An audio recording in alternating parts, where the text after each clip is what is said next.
welcome into the Farmers Union Insurance Bison football pregame show. Devin Fry, myself here, joining you in studio. We're going to get out to the home of the Salukis here in no time to catch up with the rest of our crew. But Devin, week 2 for Bison football here in late February. Exactly. 1 week in the books, coming off of a big win against Youngstown State last week. First kind of road test for this NDSU team. It's going to be really cool to see what they can do down in Southern Illinois. Obviously, a whole different ball game in the Fargo Dome compared to anywhere else. I wish we could be down there, but here we are. It's less fun in studio, but we're still here having a great time. Still fun. At least we've got good company, right? Exactly. You have to say that. Yeah, yep, 100%.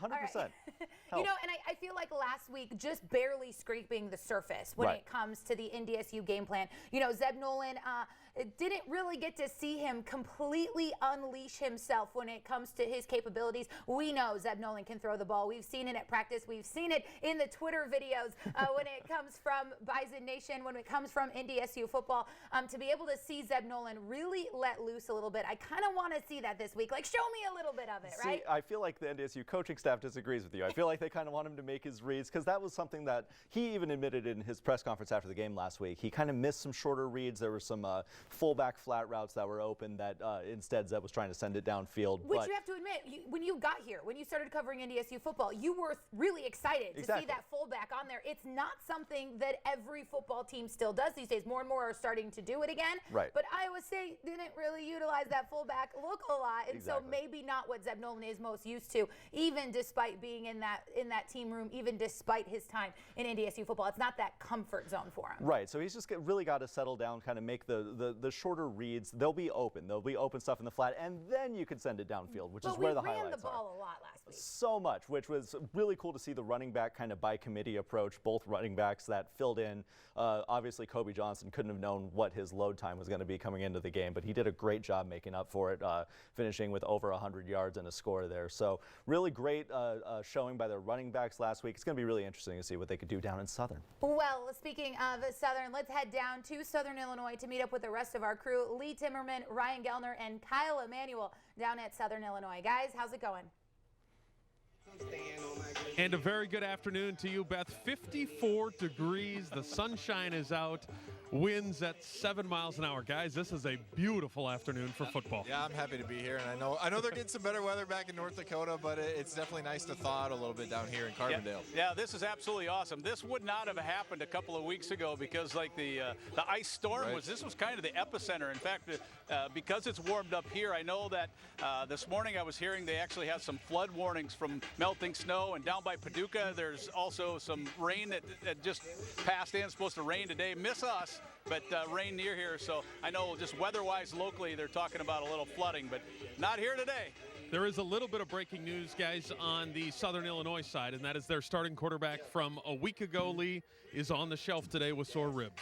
Yeah, Corey Lyles, if you watched the highlights or seen anything from the game in Grand Forks last week, it was C.J. Siegel, I believe it was, came on a corner blitz and just absolutely blasted Lyles. He was looking off this way. Siegel came from this side. He got hit in the ribs. Ribs is the issue, I think, and boy, it's hard to breathe with bad ribs, let alone try to play football. And that was the play, too, where UND also scooped and scored. So Lyle fumbled the ball, and because of that hit, he's not going to be able to play today. Nick Baker will start, but I think that also gives us a heavy dose of a guy we'll talk a lot in this pregame show as well. It'd be number 15. Yeah, it sure does. Defensively, Southern's going to come after North Dakota State. I think we know that. Try to make Zeb Nolan uncomfortable, Kyle. Yeah, and I think we'll talk about it a little bit later, Ryan, but they like to bring pressure from the boundary. They like to bring pressure from the field. They're going to bring pressure all over. When they don't bring pressure, they're going to sit back and cover 4, kind of more of a zone coverage, eyes on the quarterback, things like that. This is a defense that wants to take advantage of some opportunities. I think they have to be good against the run. They know that. We saw their D-line struggle a little bit with that last week, so we'll see what kind of improvements they can make. I think that on both sides of the ball, really, NDSU and SIU, we want to see, was week 1 a fluke? NDSU played a really clean game. Are they going to be able to do that again? SIU, not so much. 5 turnovers, they lose a game they probably should have won. So it's going to be a fun game to see, week 1 to week 2, what can you do differently and can you improve? just to piggyback a little bit about what Kyle was talking about in cover 4, if you remember the last time the Bison were here, Jimmy Kaporis had a very big day from that slot position. So same defense coordinator, same defensive philosophy. Maybe it's a day for Henderson and Nelson and some of those guys. It is a very limited attendance here at Southern Illinois today, so we'll have more on that in just a little bit. That's it for now, guys. Back to you. All right, thanks so much, guys. Enjoying that beautiful weather. Well, you know what, guys? It's toasty in here in studio, A little too toasty, a little bit too. Yeah. I want to be outside where there's a draft. There's no draft in here. It's too warm. No breeze. You know, the guys bring up a lot of interesting points about this. I think something that really stood out to me about that Southern Illinois UND game, you know, you and I talked about it a little bit yesterday even, that offensive line play from Southern Illinois, maybe just a little bit disappointing, especially for an offensive lineman. Well, because of how long I played offensive line, I watch football a little bit differently. I watch the line first, and then maybe I'll see the ball wherever it goes at some point. So I, of course, went back, watched the SIU UND game, and watching the SIU offensive line, that's going to be a major factor in this game. NDSU's defensive line, obviously pretty good. It's going to be pretty interesting to see what their defensive line can do, especially if SIU falls into the same habits that they did last week. After the last couple drives against UND, their feet kind of stopped moving a little bit, and once your feet stop moving, you have to reach. We were saying, I spent enough time at NDSU football practices to know, like, the number one thing that the O-line coaches, no matter who it's been, they've been through a few here over the last couple of years, it is always move your feet. Exactly, yeah, and that's something I heard in the film room a lot throughout my entire career, and it never stops. Yeah, once your feet stop moving, you have to reach, then you're either going to hold or you're going to get thrown on your face. It's not going to be a good look either way. So, especially with that power that NDSU's defense brings. Code Green, incredibly strong, worked on a feature this week for the coaches show that airs tomorrow. Stay tuned for that. where we're looking at the defensive line and those defensive tackles and what they're able to do in creating that distance, and then also, again, moving their feet. Right, NDSU, strong defensive fundamentals always has been. That's been how they've built a dynasty, and with that includes getting off the ball quickly for defensive line, which is going to create some trouble if you have an offensive line whose feet get stuck in the mud like SIU did last week. So NDSU obviously going to look to take advantage of that one. My question, though, is that something that you can change in a week? Oh, absolutely. You just got it's really because that film session. Because you know it jumped out in film. Yeah, that film session, I guarantee, wasn't fun. I've been there plenty of times. There's just all of a sudden yelling, you don't know what's going on. And so that's going to be something that they're going to be harking on to all of their offensive linemen, is just quicker feet. Now, it all depends on the kids they've recruited. Can they make that adjustment? If they can, might be a little bit more difficult of a game. If they keep doing the same thing that they did a week ago, NDSU's defensive line is going to have a day. Which they enjoy doing. Spencer Wagee teeing off, not necessarily something that you want if you're an opponent, especially with that weight he's put on. Looking real good. Great to see Spencer Wagee back in the lineup. Well, guys, we've got plenty more coming up on this Farmers Union Insurance Bison football pregame show. We'll be back after this break to take a little bit of a closer look at Southern Illinois and that Wildcat that we expect to see this week. Love a good Wildcat.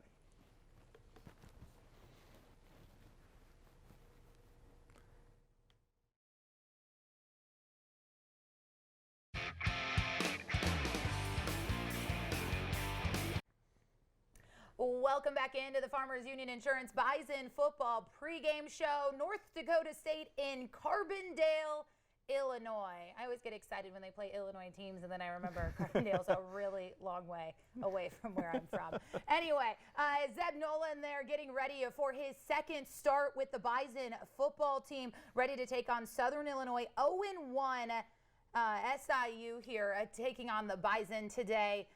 Initial thoughts. I mean, are you ready for kind of a rebound effect from Southern Illinois? Do you expect to see a different team today? Well, I think going up against UND last week, they didn't know what to expect. No one does at that point in the year. Obviously, we saw how much NDSU knew about Youngstown State last week. But then shouldn't you be able to rely on your fundamentals? Exactly, shouldn't that be? Well, when you're going up, when you have those strong fundamental games, if anything goes wrong, then it kind of starts to unravel. You kind of stop trusting that if you go down to the fundamentals, things will be fine. So when you start losing a game, it's harder to just kind of fall back on those fundamentals and easier to just kind of try to be a hero. Yeah, usually week one we start to see who can make those adjustments, who can make that adjustment and adjust on the fly. You start to see maybe some of the teams football IQ and how they're able to handle a situation. Of course, in SIU's defense, they did lose their starting quarterback last week. Lyles taking a pretty nasty injury. We heard Lee Timmerman talking about that a little bit in our opening segment. Expect to hear a little bit more about that now as we head back out to the field. Ryan Gellner with the voice of SIU Salukis.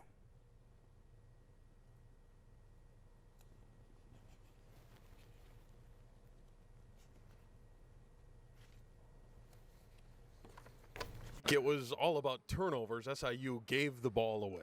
They did, yeah. The three big ones in the first half. The big one was the scoop and score on Corey Lyles that knocked him out of the game, and we learned today he's not going to go. Nick Baker's going to start at quarterback, so he played against the Bison a couple years ago, got some action late in the game, and the Rochester, Illinois native will make his first career start today for the Salukis. The Salukis played pretty well last time you saw North Dakota State, which was a little over a year ago, a season finale, 21-7 final score in that. Southern just hung around and hung around. Can they do that today? Yeah, that's the big question, right? Talked with defensive coordinator Jason Petrino this week for SIU, and he said that SIU's got to get back to being physical like they were in that NDSU game here last November. So obviously lacking in that department a little bit, giving up almost 200 yards on the ground in the second half last week. But that's the hope. That's the hope. It's a small body of work, but SIU really wants to bring pressure, it looks like. They'll try to get after North Dakota State today. Yeah, for sure. And I think especially with some of the injuries in the secondary, Aaron Maddox was a guy that played in the fall game. He's out. He got surgery after the SEMO game in the fall. And Quay Brown was dinged up late in the game. He came back after he announced that he was going to transfer, played last week, but then hurt his shoulder late in the game. So especially with some of those injuries in the secondary, yeah, I agree. Expect a little pressure today. If the Salukis are going to do what they want to do, Javon Williams is a name that North Dakota State fans should know. He sure is. I think about the run that he had down this sideline that's right behind us right now against NDSU last year, and he just delivers so much punishment. And because of the physical nature of how he's run, he's taken his lumps too. He wasn't cleared until middle of the week last week before the UND game. So, I expect him to get more carries today. He was held to a little over 30 yards last week against UND. Connor, I appreciate the time. Have a wonderful call today, and good luck. Yeah, you too. Thank you, Ryan. Guys, back to you. All right, thanks, guys. So Nick Baker, starting quarterback today, getting his first start. You watched that film. What stood out about the sophomore? Well, really what stood out was the same thing that's going to stand out today. He's gotten thrown into the fire. And when it's you're going up against the defending national champions in your first career start, it's going to be interesting to see how he responds there. But against UND, you could definitely tell that there was a little bit of unreadiness there. And not in the sense that he's unable to play. It was just getting thrown into it. And it's the simple mistakes that come with a young quarterback getting thrown into a game, no matter what level. You're going to make those a lot of read option plays, just not handing off when you should have, second guessing it, trying to pull it too late, led to some turnovers. As an offensive line, how do you support your young quarterback then as you prepare for this? Oh, you have to rally around him 100%. He's your guy now, and you have to make that very clear in the huddle that that's your guy. And I've been in that situation. Starting quarterback goes down, new guy comes in. He is who you have to rally around, and you have to give every single bit of confidence in him, because then he will in turn give that to you. But that also leads to keeping him off the ground, which we'll see how well they do at that today. And then a big part of this SIU offense is obviously Javon Williams Jr. That Wildcat player had a strong year against the Bison last year, a strong game against the Bison last year, and he's only continued in that success, having a strong game last week as well.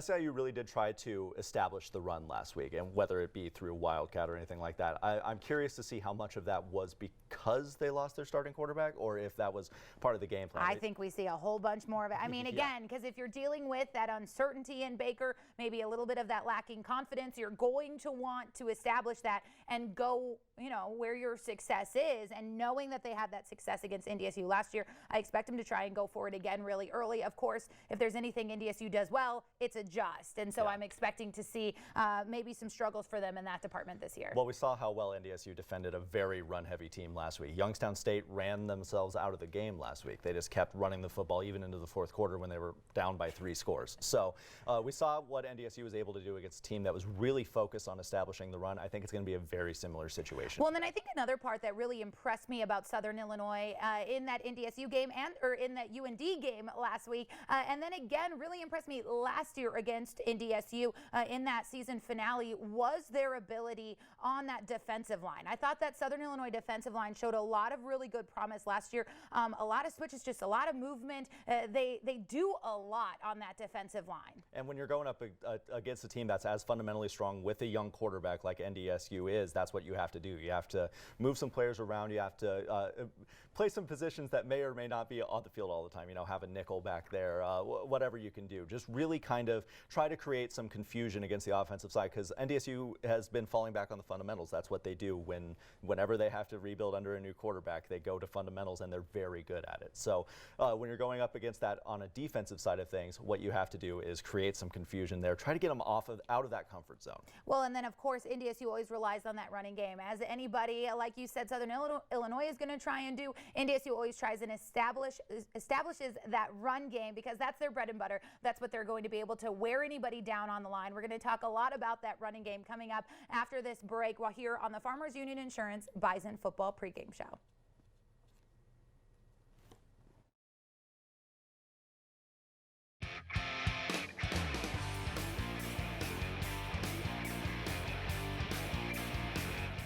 Welcome back into the Farmers Union Insurance Bison Football Pregame Show. Devin Fry, Beth Hool joining you here in studio. The rest of our crew out at Southern Illinois as we prepare for week 2 of the Bison football season of the 2020 spring season. 2021 football, spring ball, but not spring ball. There we go. Yeah, we're going to take a look at the quarterbacks here in this segment, taking a look at Zeb Nolan and his stats. These, of course, just his week 1 stats. Now, We've gone to season-only stats. Looking at week 1, his 1 start, his performance last week. No touchdowns, no interceptions. Zeb told us, though, he doesn't care how many touchdown passes he throws. He just wants to win football games. Right. He told us right after the game, he's like, you guys are going to think I'm lying here, but I really enjoy watching what the running game can do. And that's the exact kind of guy you want. Someone who doesn't need those numbers, someone who doesn't necessarily need to be the guy. He's just going to want the team to succeed, and however that is. And last week it was by the running game.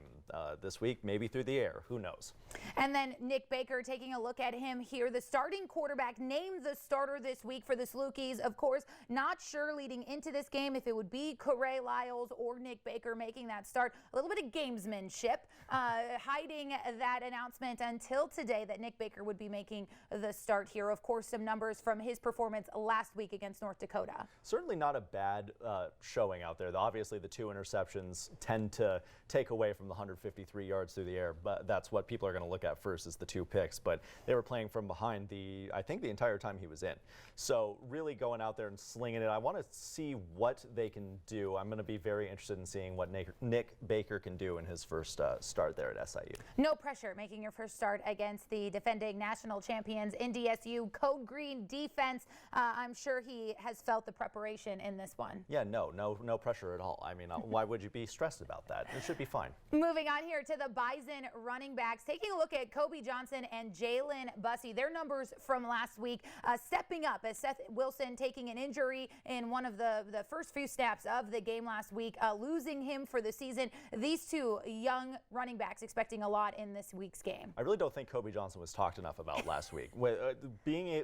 No one would have thought that he would have had the workload that he had. All of a sudden, guess what? You're the guy that's going to get 16 carries a game for us. And so going in, getting 114 yards in a score, and Jalen Bussey, that average is just ridiculous. 6 attempts, 43 yards. And he did the same thing last year. He played in a couple of games, 6 carries, 2 touchdowns in that same production. That's a pretty impressive numbers to be able to be averaging as such a young guy, such a small guy. Both of these guys, kind of those slippery, wily running backs that can cause a lot of trouble. They follow their blockers really well and then just jump out into that open hole. Well, they take advantage of any opportunity they see, whether it's downfield or at the front. Like, we watched some of the holes that line made last week. I could have ran through it. Would I have gotten tackled by the linebackers at the second level? Absolutely. See, I think my problem is I'm just maybe not quick enough. I think that's why those guys got the play over me. Me neither. I would have made it through the hole, though. Second level would have got destroyed. But no, the offensive line did a great job. But then at that second, third level, they were making people miss like crazy last week, especially Bussy. So it's going to, I love what they did last week. I can't wait to see if they can keep it going this week. Kind of a running back by committee approach there. Absolutely. And speaking of that committee, you also have to throw Dominic Ganella in there, a young guy that was thrown in. Ganella, also have to mention, loves weightlifting, if you can't tell from the size of his neck, but also a Arizona Diamondback draft pick. Also has the potential to have a future in baseball as well. Gotta love it. I also love any system that, utilizes the kind of a big bruiser fullback type role. It's really cool to see. You gotta have the speed, and then you gotta have short yardage situations. They're gonna put Dominic Ganella in whenever they need 2 yards, and he's probably gonna get it because look at him. And absolutely, taking a look at him there on the field, a true freshman making an impact for Bison football. And, they've always kind of had, NDSU football has that running back by committee mentality, but they've always kind of got those different dynamics in the run game. They've got those small, slippery guys. They've got the speed, and then they've also always got kind of that bruiser. And that's what I think Ganella can really be for this team as they're able to really hit those hard runs, hit those up the middle, up the gut, 2, 3, 4 yards. If you can average 3 yards every run, you're doing okay. Right. That's the lifeblood of the sport, is those, when you get down to it, which team's going to score on 4th and goal from the 1 yard line. If you have players like Dominic Ganella, you could hand it up right up the gut, and he's probably going to take it in. If you have players like Kobe Johnson, toss it out. He's probably going to make it in. So it's really good to have those different stars in different areas, especially when you're going to establish the run game as much as NDSU is going to. We're heading back out to Southern Illinois. Ryan Gellner, Kyle Emanuel with a little bit of how it's done. Yeah, today we're going to focus on defense for Southern Illinois because, Kyle, a week ago, Southern Illinois brought tons of pressure, and who better to talk about bringing defensive pressure than one of the best college football players in 2014, the player of the year on defense, Kyle Emanuel. Southern brings it from a couple different areas. Yeah, they really do. And when you talk about pressures and what kinds of pressures, a lot of times you look at this game, they're going to bring it from the field, meaning the wide side based on where the ball is set on the hash, or they're going to bring it from the boundary. And as a coordinator, you can use that based on formation, based on what an offense is doing. But most blitzes, when you look at blitzes, they're mirrored up. You have a field call, you have a boundary call, and then it's just the coordinator's discretion on what he likes either that week or versus that scheme. There's advantages to both. One of them being the blind side, as I hear from the quarterback. Explain that. Yeah, so when you talk about the blind side, obviously if you're a right-handed quarterback, it's coming from your left or the way you're not looking. We saw that with Corey Lyles last week. He was looking one way. UND brings a cat pressure, a DB corner off the edge. He doesn't see it coming. You get a fumble and an unfortunate injury. But that can be an advantage. That's why left tackles in the NFL make the most money, right? Because that's the side the quarterback can't see. That's where he's not protected against the defense. You can also put pressure in the face of the quarterback as well. Yeah, you can bring guys up the middle, and we talk about the difference between a run and a pass blitz. Sometimes in the run, you're just trying to fill gaps. You're trying to feed the ball to a certain area so that you can make an easy tackle against a run. Now you get to third down, you get a little bit more exotic. Now you're trying to confuse the O-line. You're trying to get sacked or just get pressure in the face of the quarterback. Now you make it a hard throw for him because, let's be honest, when you bring pressure, it's obvious, right? You have less people in coverage to cover those guys, so the pressure has to get home, and that's something SIU is going to have to be able to do against Zeb Nolan if they want to get him, off his target and maybe off his game a little bit. North Dakota State, if they run the football, they'll beat the blitz today. That's how it's done. Back to you guys.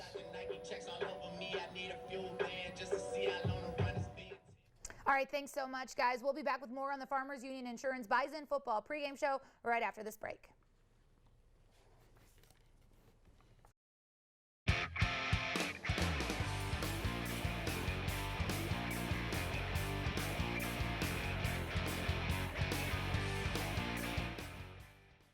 Welcome back into the Farmers Union Insurance Bison football pregame show. We go back now to Carbondale, Illinois, where Ryan Gellner is joined by the Sanford Orthopedic Sports Medicine Injury Report.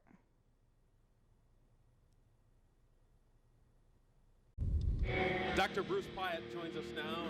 And Dr. Pyatt, as North Dakota State gets ready not only just for the spring season, but then moves almost directly into a fall season, Injuries that are going to happen present a pretty unique set of circumstances when it comes to getting back on the field. Yeah, it's been interesting to talk to people over this past year as we've gone through the pandemic, but a lot of people's worries seem to focus around what it's going to be like for the athletes just never getting a break, from the standpoint of the fatigue that may set in and the chance for further injuries, which is, I think, a real problem.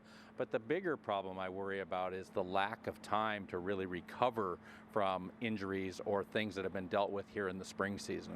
So an injury that normally would take maybe 6 weeks of recovery, I assume now you have to factor in next season, which is just around the corner, when you're thinking about rehab for that injury. Yeah, exactly. And in particular, the things that are going to normally take 6 months to 9 months to recover from, like an ACL injury or reconstruction, unfortunately, that puts them outside the time frame of the fall season too. So athletes potentially could lose 2 seasons of activity. Is there a mental side to this as well for the athlete, do you think? Yeah, I think there is. I think there's always, right now in the spring, I think they're just happy to be back playing, and they're not thinking so much about that in the future. I think the bigger issue will come in the fall when they haven't had that break to get away from football and not think about it for a while. Appreciate the time, Dr. Pyatt. Let's stay injury-free today. I'm all for that.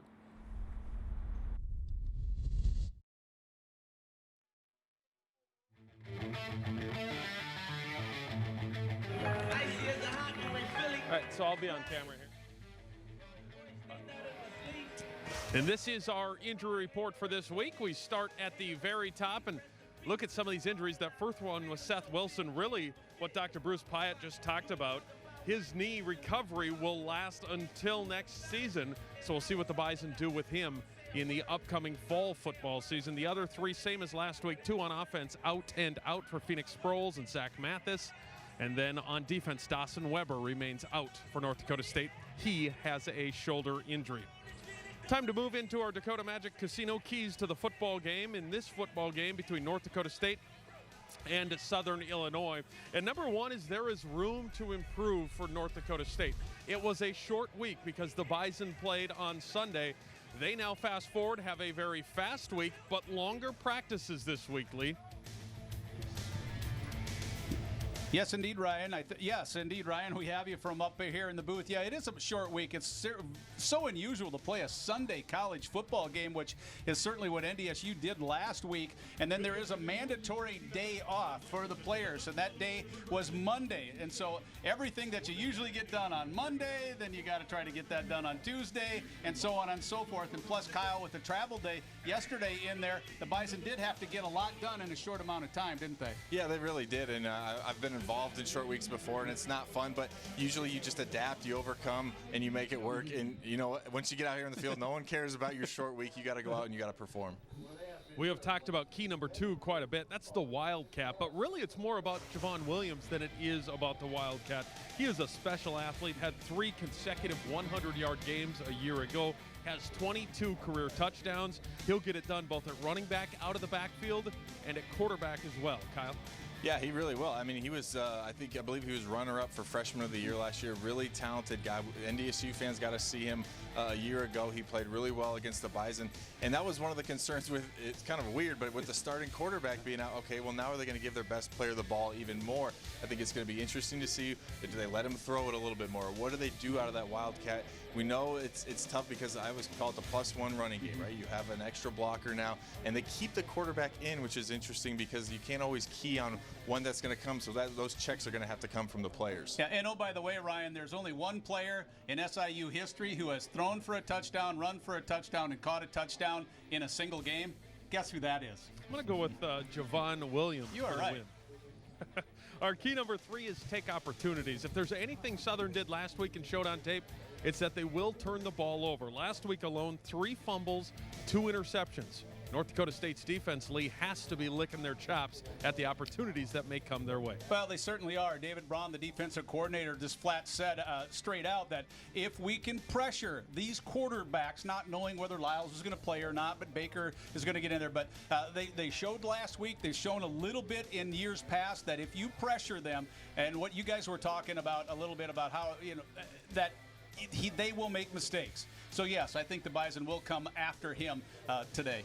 Yeah, and I think SIU, to that point, they're going to try and pull a little bit of NDSU on themselves and try and run the ball, shorten the game a little bit, and keep the NDSU offense off the field. So when those opportunities do come around, those are keys to the game always, as we're talking about. If you can take advantage and win the turnover battle, you have a really good chance of winning the football game. I think it's really been interesting to watch Nick Hill, the head coach. As a player, quarterback, good one. Threw it as much as he could, scored as much as he could. As an offensive coordinator, he was more of a wide open guy. Get it to the wideout, score as much as you want. Now that he's the head coach and has to manage both sides of the ball, you notice that he's going into a more of a running game. You can try to control the game a little bit more if you run. We know that. We've watched the Bison do it for years, but just to watch Nick Hill make that transformation from having to manage both defense and offense as opposed to just worrying about as many points as possible has been really interesting.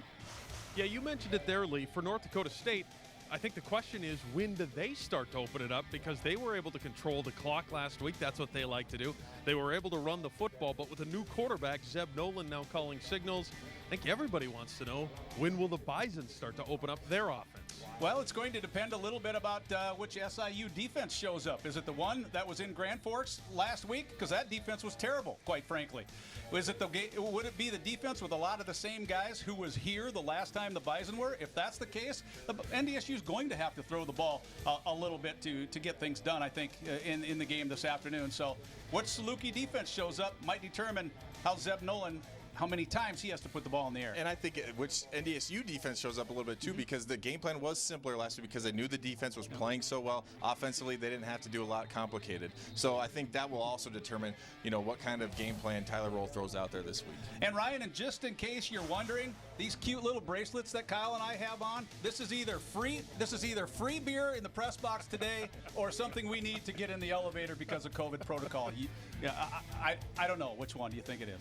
Well, we're going to find out about 21 minutes from right now, guys. Kickoff from Saluki Stadium. It is the Farmers Union Insurance Bison pregame show. NDSU and Southern Illinois to come your way. About 20 minutes from right now, we'll have kickoff back in Carbondale after this.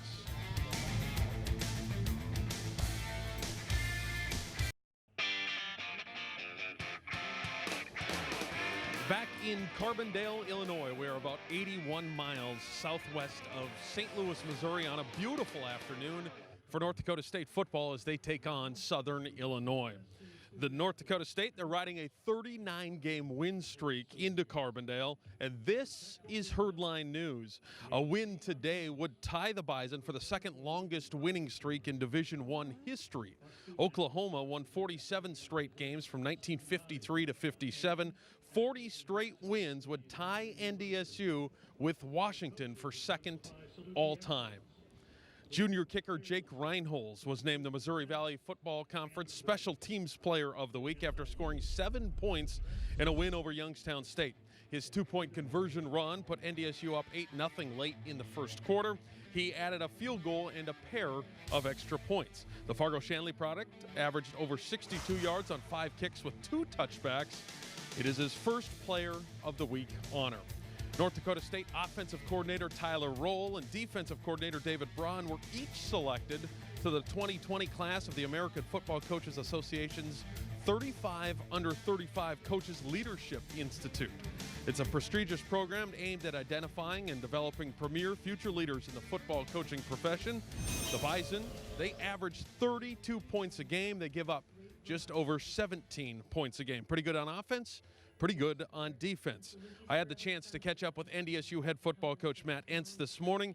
His defense is averaging just over 234 yards given up a game, just 61 rushing yards over the first 2 games. Here's head coach Matt Entz.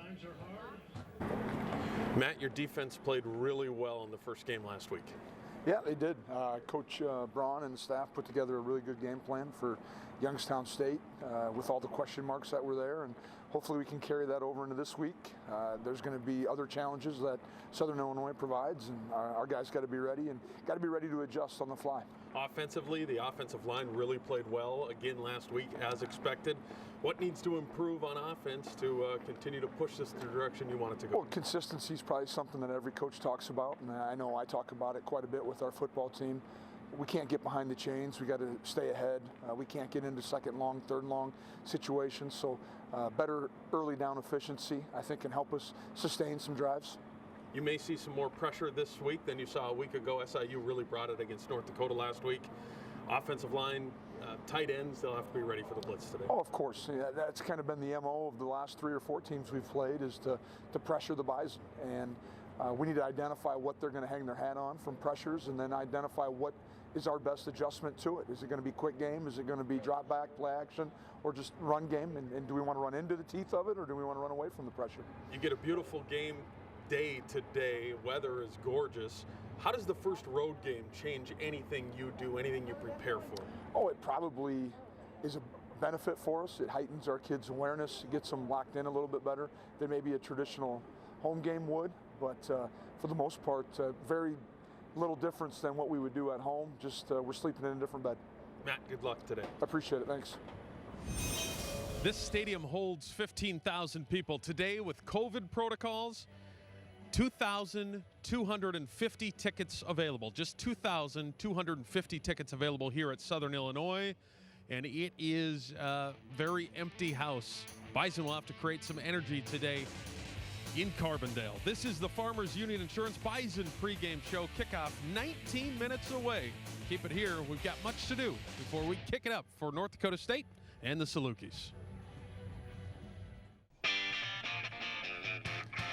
Welcome back to Saluki Stadium as we roll on with the Farmers Union Insurance Bison football pregame show. Lee Timmerman and Kyle Emanuel rejoining you from the press box here. And as we mentioned, a lovely day here in Carbondale. It's time for our Bobcat heavy lifting segment. And this one, Kyle, it's all on you. We look at you. Who do you want to pick? Who should we talk about? Last week we talked offense. This week we're talking defense. Well, yeah, I can't go offense 2 weeks in a row. I'm an old defensive guy, and I think this one was pretty obvious for me, and I think we both agree. Jackson Hankey was a guy. I mean, you hear the term quarterback of the defense thrown around a lot, but the main reason I wanted to pick him this week, we've talked a lot about the Wildcat, and I talked briefly about how they keep their quarterback on the field when they come out in that Wildcat formation.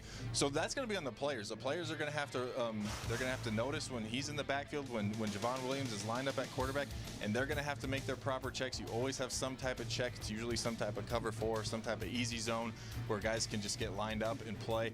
Jackson's the quarterback of the defense, and he's going to have to get them lined up all day today.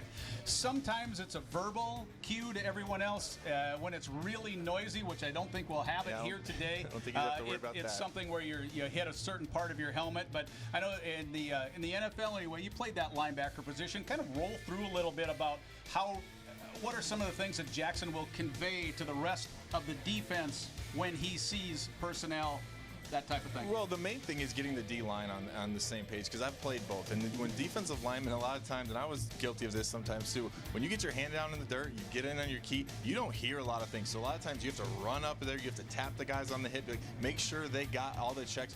Usually the DBs in the back can see it, and like you said, when it's not noisy, you can be able to talk. When you can't talk in the Fargo Dome, it's usually a hand signal. But sometimes you have a stunt on. You might even have a blitz on, whatever it is. You have to get everyone out of that. Now you have to check to a completely different defense. It's funny how you just go down to the hotel and you have breakfast in the morning and you're just sitting there kind of by yourself, and all of a sudden it's funny the things you can learn.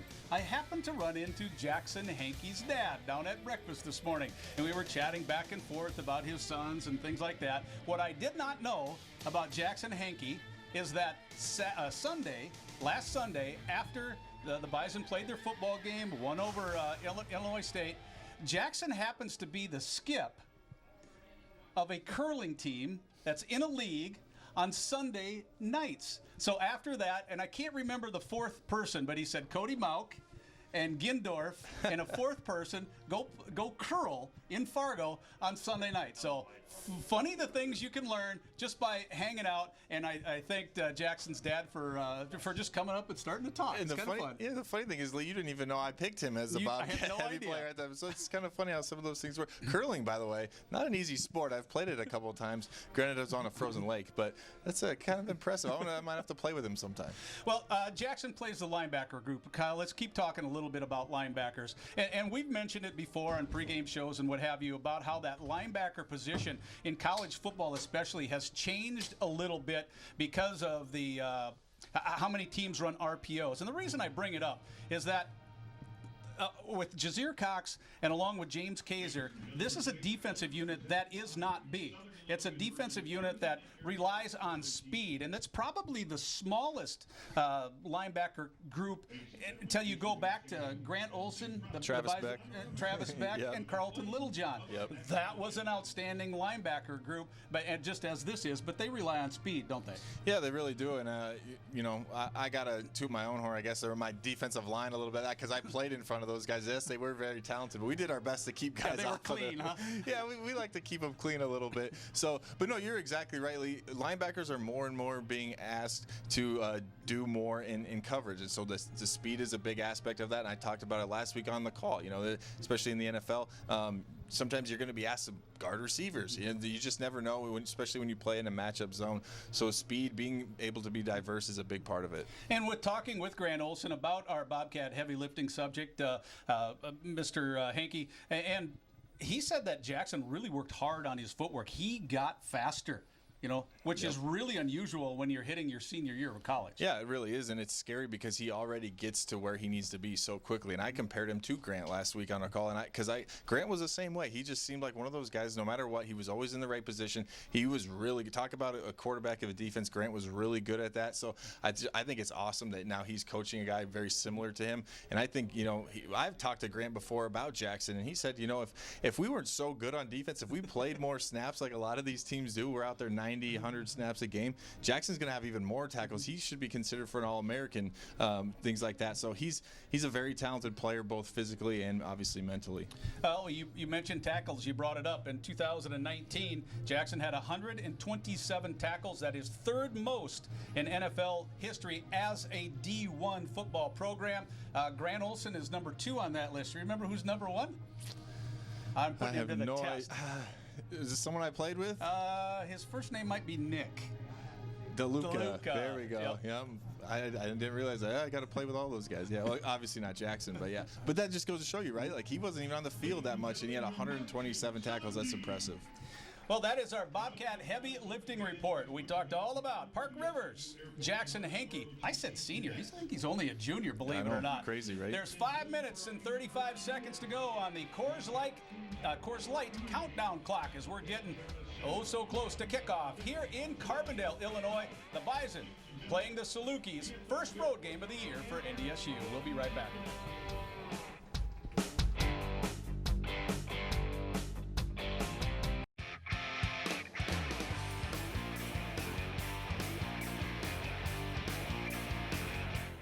Welcome back into the Farmers Union Insurance Bison football pregame show. Devin Fry, Beth Hool back in studio to wrap things up here before we get to kickoff in just a few minutes. This game actually not supposed to happen this year.